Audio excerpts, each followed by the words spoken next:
Hi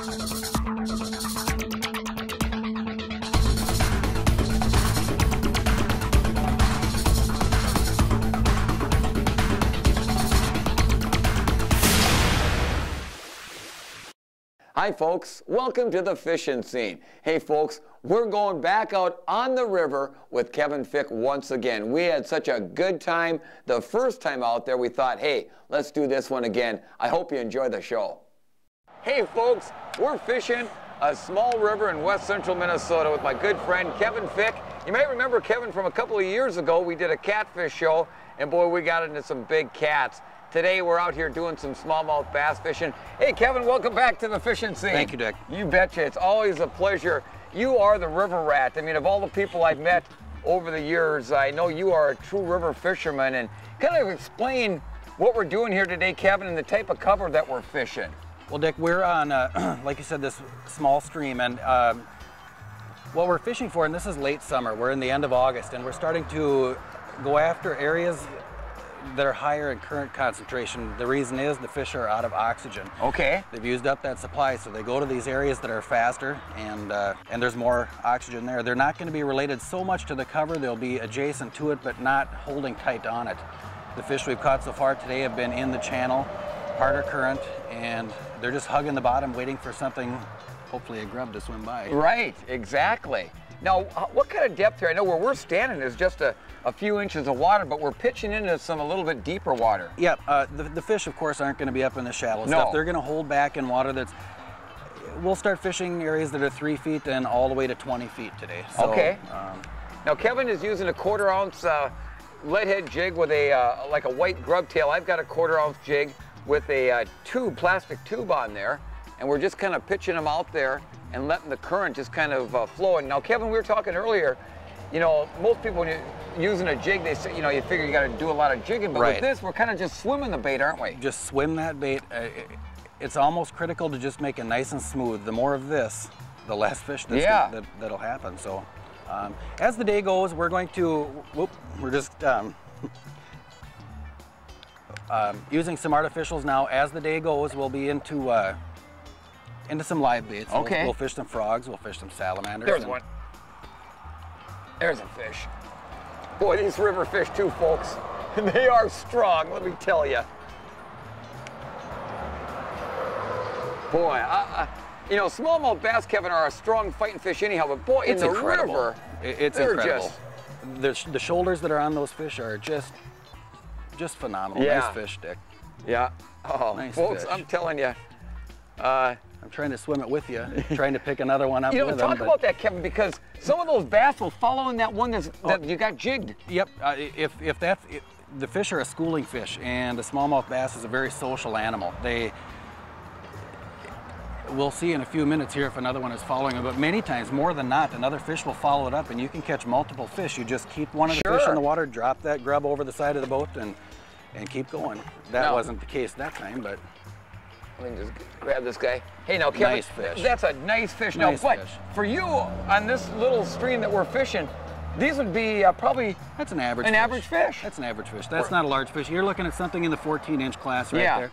That fish is probably 3 years old. Yeah, but night, and folks, okay, we're talking 14-inch fish here. You saw the fight it put up. You can imagine one that 21 inches. 21-inch fish. Yeah. Boy, beautiful, beautiful fish. Nice fish. Get this one gal back in the water. There she goes, heading back out to a little deeper area. And you're right, I was just kind of swimming that jig back, and when we popped it pretty good. But you know, Kevin, too, in a river system, boy, there's just multi-species of fish, aren't there? There is. You know, as we've been out here, we started fishing a little bit, and we've already pulled in 3-4 species of fish to the boat, and they're not necessarily all exactly what you're after. You catch a lot of non-game fish also. But these little streams, you know, just don't overlook them. The amount of fish that are in here are incredible. This thing is 15 yards wide, and it's just jam-packed with fish. You find them, and they're there. You know, and the thing is, you know, people get so hung up on walleyes, and there we go. And there was a fish, attaboy, Kevin. A little smallie, Not quite like yours. Yeah. But they get so hung up on walleyes, and and like even the smallmouth bass like we're trying to fish for right now. But I'll tell you what, earlier you caught a couple of those smaller, you know, pound, 2 pound suckers, and boy, if you want something just tugging on the end of your rod that gives you a good fight, they fight great. Incredible, incredible. Carp fishing is fun. There's northern pike out here, there's muskie out here, largemouth bass, smallmouth bass, channel catfish. Wow. Crappies, bluegills, and they'll bite on anything. Yeah. And folks, they go virtually unfished. That's the incredible part about it. And it's just an amazing, amazing fishery.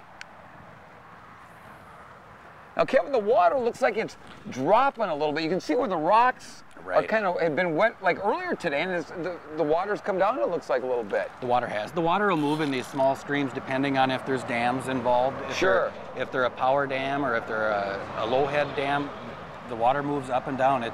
You'll see it fluctuate up to a foot during the day.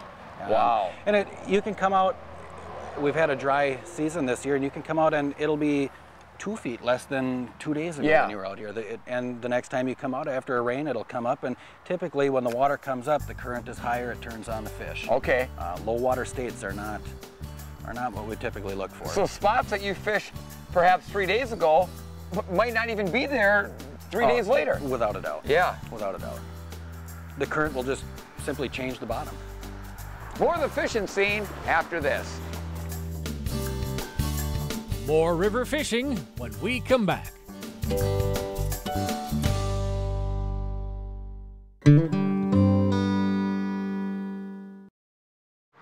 Our conditions today, folks, we have a wind that's blowing a little northwest wind at about 5-10 miles an hour.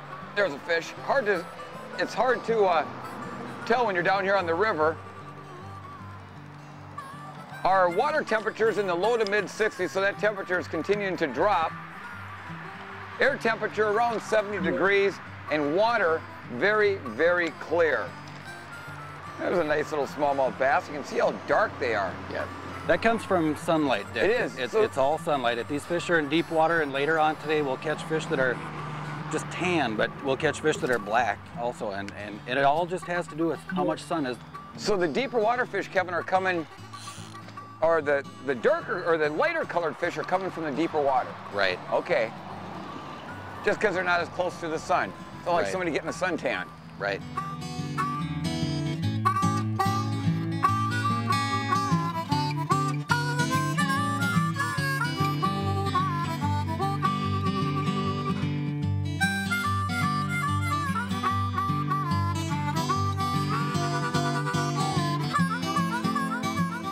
Now, Kevin, we're pitching up against a steep bank. Now, normally when you see a steep bank, that usually tells you it's going to drop off pretty quick into the water. Is that the same on the river here that we're fishing? It does. And what this bank has a little bit more to add to it that entices the fish is we're in a pretty severe bend in the river, and the channel is coming right underneath us here, and it's hitting that big snag, and it's actually creating, you can see water that's flowing backwards against the current. And these fish are able to sit in an eddy, and they can sit there and rest, and as food washes by, just smash out and get it. I just saw a big fish swim the shoreline right there. Now let me ask you this, Kevin. Is there any undercuts below the water there that those fish can kind of tuck up underneath? Yep. Well, it was right on top of it. He didn't go after it. There are. It undercuts in there about 2 feet. Sure. And it's great fish habitat for all species. Oh, yeah. Everybody likes that. And like you said with that eddy right there, you know, it kind of gets out of the current, and the bait starts swirling around in that stuff. And yep.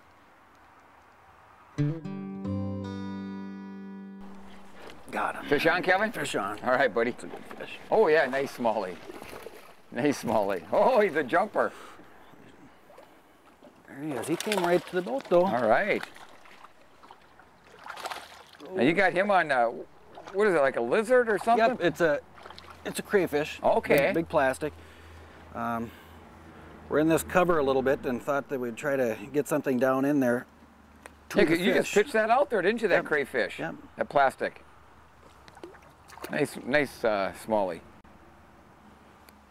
Did he hit it very hard? He did. He did, he hammered her, huh? He sucked it right in.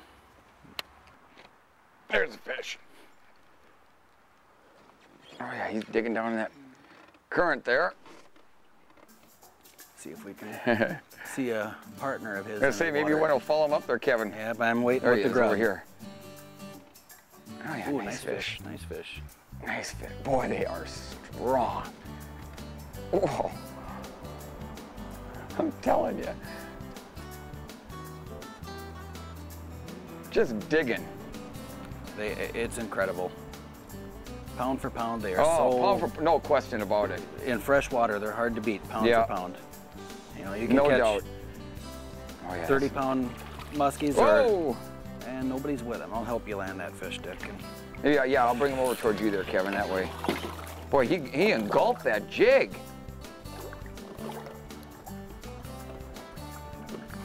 yeah, he did. You gonna be able to get her? And a I player? think we're gonna cut him. Yep, good idea. He's just, Good idea. And folks, that's, you know, we've talked about this many times before. You get a jig down into a fish like that you're gonna be letting go, and you wanna get that, you just cut that jig, get her back in the water, and within a few days that jig will, the hook will dissolve enough to where that it's not going to bother that fish. But when you start trying to dig a 50-cent jig out of a fish that's invaluable, it just it's just not worth it. Cut her off, retie, and get her back in there. Swimming towards me. nice fish. There we go. Tighten up my drag a little bit. Not a bad fish. Where these eddies really shine is spring and fall, though. And when the water is cool and these fish are a little bit more lazy, Oh, they head to these spots. It's oh, this is fun. That's a nice smallie. Boy, they're just diggers. That's a nice smallie. I'll take a fish like that any day. Come here, buddy. Boy, he inhaled that jig too. Come here, pal. Well, come on. Well, we might have to cut this one. Yeah, we're not gonna take a chance with him. you want to cut them? Yeah, Force it. he'll be fine. He just.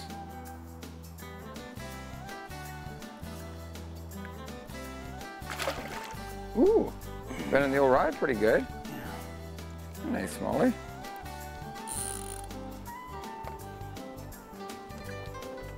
Is there anybody else there? No. Yeah, see. They're coming right off of this break right here, right where the water turns dark, and they're just hanging right down in there. Yeah, there's definitely fish in there. See what I got here. Yeah, my worm. Yeah, come on. We'll be back with more on the fishing scene.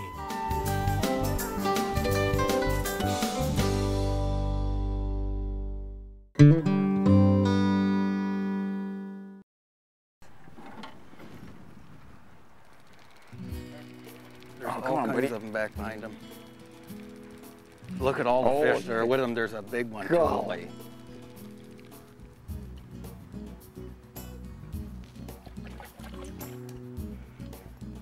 Oh boy, these fish are. Come on, buddy, right up into that current. Come here, pal. Well, I think that they got away.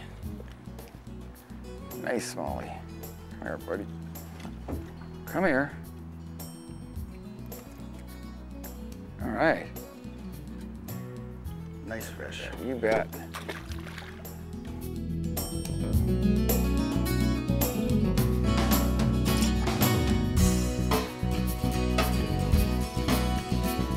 A walleye. Walleye. A little walleye. Oh, there we go. How about that, huh? We got a fish walleye. on. Fish on. All right, Kevin. Ooh, this one's got some shoulders. All right, I'll get that one. Here, I'll get down out of the camera's way here. Another cat. Another cat. Oh yeah. Did you throw that one back? Yeah. You know, like we were saying off camera, Kevin, this is one of those spots that, I mean, it smells fish, and like you were talking before, you got this tree and this stuff coming out, so basically it forces the fish in the water over to the side here, and that's where we're catching all the fish, isn't it? Yep. You've heard that term, fishing in a bowl. This is one of those spots. It's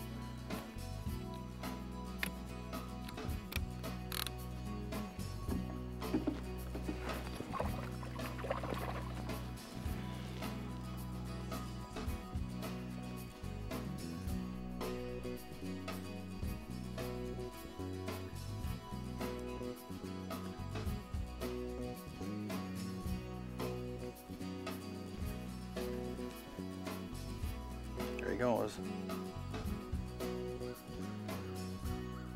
There he goes. Got him. Got him? Another nice fish. Another nice fish. All right, folks, we're on him. Really nice fish. Not like the last one, but he's still nice. I bet we got a walleye here too, maybe. Hunkering down. No, cat. Cat? Oh, yeah. He just was thinking he was strong. I'll grab this Okay. one. They're easier for me to grab than the walleyes are. All right. Nice. Right on that frog. That bait was there for 2 seconds. Boy, And he was back it didn't on take it. long for that walleye either. Nice one. Man. Kevin, show us the rig that you're using there. All right. And we're fishing rivers, a lot of current. Tell us what you're using here. It's the basic slip rig, and the terminal tackle that are involved, the most important part is just a barrel swivel. Yep.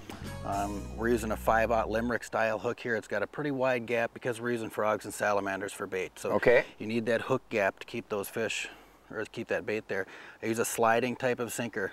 Now, you don't see That's able to people move. using this type. Now, is this for river because it's flatter, won't get snugged up as much? Yep, it's called a no-roll sinker. And I've never seen one in a retail store. I ordered them out of the catalog. I ordered the mold and have to pour them. I've never, ever seen these. But pyramid-style sinkers, anything that will grab bottom and not be able to move around. Right, gotcha. Because otherwise they'll roll, won't they? It's key for this. Yep. For fishing in rivers. And this is as basic of a rig as you can possibly get. It sure is. That works. Yep. Awesome. Well, let's get another frog back on there. I think so. That's a good idea. Come on. This is just... There's a fish. Good fish. You want me to get out of the way? Good fish. Got there. I'm gonna get mine out of the way then. This feels like good fish, yep. Keep him high, get him up on the surface or to come over that rut. That root ball is just terrible. This is a good fish. Get him out over here and he'll stay out of the way. Well, he's hunkering down there too. Is he? Yeah. Putting the beef to you? Putting the beef to me. I'm telling you. What do we got going on here? Better There get this ready. I think it's a cat. You're fishing with the jig? Yeah. Yeah, nice cat. Oh yeah, dandy. Just a nice fish. Look at that. Oh, powerful. Turn that thing off. Powerful fish. Golly. You hit that jig I'm and gonna net that this gulp one. bait. There must be a Oops. pile of them down there. Gotta be, huh? Where'd he go? Come here, buddy. That's a nice fish. Yeah, that's a dandy. Nice cat, huh? Good job. Thanks, Kevin. Good job. Nice fish. He's Yeah. strong. Oh, yeah? They are just super I mean, strong. he was just digging down. There he goes. Oh, look at the beaver. Look at the The beaver beaver. right there. That is a monster. Look at the size of that beaver. Holy guacamole.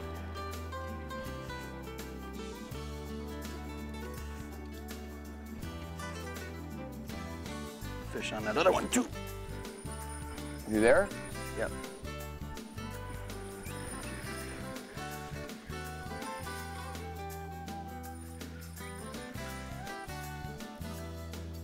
Cat. Oh, yeah? Yeah, The other one got one going too? he did. Little cat. A little cat, yeah. This is a harvesting size fish right here. Right there, huh? These are perfect if you were to eat. I bet if you were, I bet they're just succulent. They are. They're very good.